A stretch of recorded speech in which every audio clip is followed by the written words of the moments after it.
Olá! O canal Isapec entrevista hoje Michele Naik, do Genoma Colorado do Jardim Sabará. Tudo bem, Michele? Tudo bem, Adriana. Prazer estar aqui hoje com vocês. Prazer é tudo nosso. Obrigada. Tá, então nos conta em primeiro lugar o que é o Genoma Colorado. É um projeto, é uma escola, como é que é? Os dois. É os dois. O Genoma Colorado é um projeto, o projeto Genoma Colorado, são escolas licenciadas do Internacional. Na verdade, o projeto foi criado com o intuito de proliferar, vamos dizer assim, o nome do Internacional. Ele já existe há 14 anos, o projeto, e a ideia, ele tem Porto Alegre, Grande Porto Alegre, Brasil, Japão, tem fora do Brasil, e a ideia é divulgar o nome da marca, do Internacional, trazer novos talentos para o Internacional, entre outras coisas. Claro que o Genoma Colorado Jardim Sabará, a gente trabalha com uma ideia um pouquinho mais de formação, vamos dizer assim, não só de descobrir talentos, mas de trabalhar um pouquinho mais em cima de valores, trabalho de uma forma um pouquinho mais precisa, não só no sentido de captação de talentos, mas de trazer mais valores, de formar a pessoa, assim, formação, de uma forma geral, com certeza. Né? Além do trabalho do esporte, no caso de formação de jogadores de futebol, então passar alguns princípios para essas... São crianças, vocês trabalham basicamente com que idade mais ou menos? Nós trabalhamos com crianças de 5 a 16 anos. E o futebol, ele é um esporte coletivo, né? A criança, quando ela busca o futebol e o genoma, ela busca, a maioria das vezes, um sonho. O futebol ele proporciona isso. Quando a criança que busca ele quer ser jogador de futebol. Na verdade, a gente busca essa criança e junto com esse sonho a gente trabalha uma série de coisas. Trabalha coletividade, trabalha valores, como eu te falei, de forma geral. Entra aí a disciplina, entra o esporte coletivo de forma geral. A criança tem que aprender a trabalhar com diferenças. Trabalha respeito, trabalha amor, enfim, tanta coisa que a gente consegue agregar. O futebol, entre outras coisas, ele é um esporte agregador. Hoje em dia tem muitos pais que às vezes nos procuram porque a criança precisa aprender, vamos dizer assim, futebol, às vezes para ser aceita num grupo. Então tem muitas coisas que estão dentro da prática do esporte que seria assim, uma forma de socialização também da criança. Exatamente. Né? Formar um grupo de amigos, né? Pertencer a um grupo. Pertencer a um grupo. Às vezes, se não sabe futebol, acaba sendo um pouco excluído. Então, nem sempre é só o sonho de ser jogador. Às vezes, tem outras coisas que envolvem a busca dessa criança, a prática do esporte. Agora, independente do objetivo, é uma atividade física. Sim. E isso por si só já é algo extremamente saudável. Seja futebol, seja vôlei, basquete, natação. É uma atividade física e isso é fantástico. Né? Falaste bastante sobre diferenças, né? Como é que é o público do Genoma Colorado? Ele é assim, são crianças ali da comunidade, vêm de outros lugares? Como é que é essa composição desse grupo? Nós trabalhamos hoje no Genoma com 3 sedes. Né? 2 sedes de futsal e uma sede de campo. Então a gente abrange públicos muito diferentes. Não é só da comunidade, não é só da região. Vem crianças de longe, porque a gente faz, modéstia à parte, um trabalho muito legal, um trabalho muito bacana, um trabalho muito disciplinador. Então é um trabalho que é diferente. Então a gente tem uma procura muito grande. Em relação ao público, por ter 3 sedes, por ter esse trabalho diferenciado, a gente tem crianças de níveis sociais muito diferentes. A gente trabalha com público A, B, C, D. Então a gente abrange crianças de escolas consagradas como crianças que estão numa vulnerabilidade muito grande. Criança com problema social, de famílias mais carentes, é isso? Totalmente. A gente tem uma proposta, uma filosofia, vamos dizer assim, onde a gente destina de 10 a 15% das nossas vagas para essas crianças carentes. Não é porque é menino necessariamente bom de bola. A ideia é abraçar aquela criança que não teria condições de estar numa escola de futebol. Por quê? Porque essa criança, se ela não está fazendo uma atividade física, de repente ela vai estar envolvida com alguma coisa menos saudável, vamos dizer assim. Então a ideia é trazer essa criança para algo onde a gente possa estar fazendo algo mais, não só lúdico, mas mais saudável, realmente. Com certeza. Talvez seja essa palavra. Seria assim um local até de proteção dessa criança. Né? Exato. Então, enquanto aquela criança está ali, a gente tem a garantia de que tá tudo ok. Até porque a criança, enquanto ela está envolvida com esporte, dificilmente ela vai estar fazendo alguma outra coisa. Então, essa criança, por exemplo, que ela é isenta, geralmente é uma criança muito mais carente. Essa criança que ela é mais carente, ela mora em regiões um pouco mais críticas, onde, querendo ou não, hoje em dia o perigo está em todo lugar. Mas essa criança, ela está vendo coisas que nem sempre a gente está vendo. Então, enquanto ela está ali na prática de esporte, a gente sabe que ela está um pouco mais segura, talvez. Então, essa criança, por exemplo, para ela estar ali conosco, ela tem que também cumprir algumas coisas, tipo, o rendimento escolar tem que estar ok, ela faz o boletim sempre, ela tem que ter assiduidade da escola, não só assiduidade, mas um desempenho escolar bom para garantir a bolsa dela. Ela tem que ter assiduidade conosco, ela não pode faltar aula, a não ser por motivo de saúde. Então são coisas que mantêm uma espécie de controle e de cuidado com aquela criança, né? Então isso é muito legal. E o retorno que se tem não é só a questão de saber que aquela criança está fazendo algo legal. O retorno afetivo é muito grande. Isso é algo que não tem preço, porque geralmente são as crianças mais carinhosas que a gente tem. Então é muito bacana isso daí, é muito, muito legal.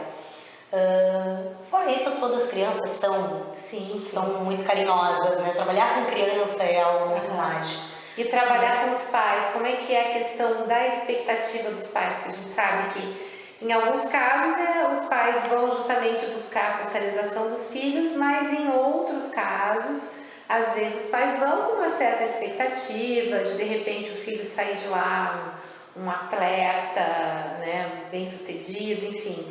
Claro que a gente sempre sonha com o sucesso dos filhos. Mas às vezes, como é que é? Tem algum tipo de pressão? Como é que funciona isso? Tem, muitas vezes tem. Tu sabe que quando a gente trabalha com escola de futebol, a gente trabalha muitas vezes com sonho. Nós trabalhamos com 220 crianças aproximadamente hoje. Se tu perguntar de 5 a 16 anos, se tu perguntar para esses 220 meninas que a gente trabalha, quem deseja ser jogador de futebol, 95% vai levantar a mão. E eu não estou falando quem tem condições técnicas de ser ou não. É sonho, é desejo, é fantasia. E é saudável isso. Independente dessa criança sonhar ou não, a gente cobra o rendimento escolar. Então, a gente sabe que futebol muitas vezes é uma loteria. Mas sonhar faz bem. O problema não é a criança. Então, realmente, lidar com o pai muitas vezes é complicado. Porque existe uma diferença muito grande entre o estímulo e a cobrança. Tu estimular o teu filho a fazer um pouquinho mais, a ser melhor, a se esforçar, a ser comprometido, a realmente tentar mais. Meu filho, eu sei que tu pode, eu sei que tu consegue. Ótimo, não é problema. Isso é estímulo, é incentivo. Agora, muitas vezes existe uma pressão, às vezes até velada. O pai nem sempre percebe que faz isso. O filho nem sempre percebe que o pai faz isso, mas muitas vezes a criança se sente assim cobrada pelo seu pai. E isso é prejudicial, é complicado. O pai bota muita expectativa, tem muitos pais que colocam expectativa. Tem criança que se o pai está lá em cima assistindo, ele não sabe se olha para o professor ou se olha para o pai. E isso é complicado. Então é difícil, é complicado. Às vezes a gente está no treino, tem 2 professores sempre em treino, orientando, e às vezes tem o pai do lado de fora querendo orientar junto. Então, a coisa não funciona muito bem. Muitas vezes a gente conversa, pede para a criança, olha, vamos prestar atenção no professor, não no pai, porque o professor está ali para orientar. Muitas vezes a gente conversa com o pai pedindo, pai, menos, até porque a gente sabe que a criança fica ansiosa. A criança não quer desagradar o seu pai. Com certeza. Né? É normal isso. Então, assim, na verdade, vocês trabalham, além da criança, todo esse contexto familiar, né? E ao mesmo tempo tem o outro lado, porque o pai omisso, ele também se torna muito ausente, né? Sim. O ideal é equilibrar. Eu acho que o pai tem que incentivar sim o seu filho. Só que é muito sutil a linha entre o incentivar e onde esse incentivo torna-se uma pressão. Uma pressão.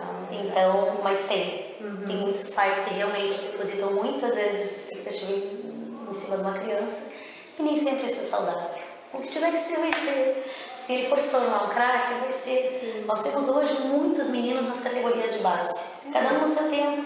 Nós temos um menino hoje monitorado pela CBF. Olha! Então, porque sua estrela brilhou, com certeza ele fez por merecer. E não existe uma pressão muito grande da sua família. Simplesmente deixam ele jogar, fazer o que ele sabe fazer. E a gente vê que os jogadores, assim, a gente acompanha os jogadores profissionais, aqueles que jogam que se divertem, né? Então a gente sabe que eles estão jogando com prazer, estão fazendo uma coisa que eles gostam, que eles amam, né? Eles se saem, parece que muito melhor que os outros, né? Existe mais leveza, de repente, né? E é bom quando eles fazem isso. A gente está em épocas de Olimpíadas agora, né? Então, claro, é uma competição, existe muita pressão, é diferente, é um alto nível de competição, mas é muito bom quando a gente vê essa gurizada toda, tanta gente jovem envolvida no esporte. Vai existir pressão, existem muitos pais incentivando, a gente vê essa gurizada sendo incentivada, mas existem tantos que a gente vê com prazer fazendo, como tu falou, que parece que não tem ninguém à volta, então o resultado vem, acho que vem. Espero que o Genoma Sabará traga alguns futuros craques. E só o trabalho que vocês têm feito, assim, porque a questão quando vocês trabalham com esses bolsistas, de resgatar essas crianças dessa situação de vulnerabilidade social, né? E de dar uma nova perspectiva, um rumo, né? Enfim, um sonho, né? Alguma coisa que eles possam vir a fazer no futuro, né? Ou simplesmente tudo que eles aprendem, né? De questão de disciplina, de trabalho em grupo, que isso eles levam para toda a vida, já é um trabalho maravilhoso. Comentar, Adriana. Eu acho que se a gente não trouxer futuros vitoriosos, vamos dizer assim, nas quadras ou nos campos para o Brasil, através do Genoma, que eu espero que tenha, porque tem muitos sonhos com isso, mas eu tenho certeza que a gente trouxe muitos vencedores para a vida, com perspectivas e sonhos que a gente trouxe para esses meninos. Eu não tenho dúvida que a gente fez e faz diferença na vida de muita criança. E isso não tem preço, não é uma coisa que a gente acaba se gabando, não é esse o intuito. Mas no dia a dia, quando a gente está trabalhando num campo que não tem condições nenhuma, que é um areião, mas que tu tá vendo lá uma criança às vezes com uma chuteira toda rasgada, e que tu tá vendo um outro em condições melhores, trazendo um saco de tênis para doar, e aí tu vê, ó, tá dando resultado. Dá resultado. E esse é o objetivo. Que legal. Então é muito bacana isso, e acho que existem muitas formas da gente vencer. Né? O resultado a gente colhe de muitas maneiras, não é verdade? Com certeza. Então, assim, eu quero te dar parabéns, né, para ti, para toda a tua equipe, por esse trabalho, que é muito bacana, muito bonito. Obrigada. Né? E pode dar o teu recado final. Eu agradeço muito o convite de estar aqui com vocês. O Genoma Colorado Jardim Sabará está de portas abertas para quem quiser conhecer. Eu vou deixar o site, pode ser? www.genomacoloradopoa.com.br, e sejam bem-vindos à família Sabará. Certo? Obrigada, querida. Obrigada a vocês pela audiência. Né? Continuem ligados no canal Sapeca, a gente sempre tentando trazer novidades para vocês e aguardando as sugestões e os comentários. Até a próxima!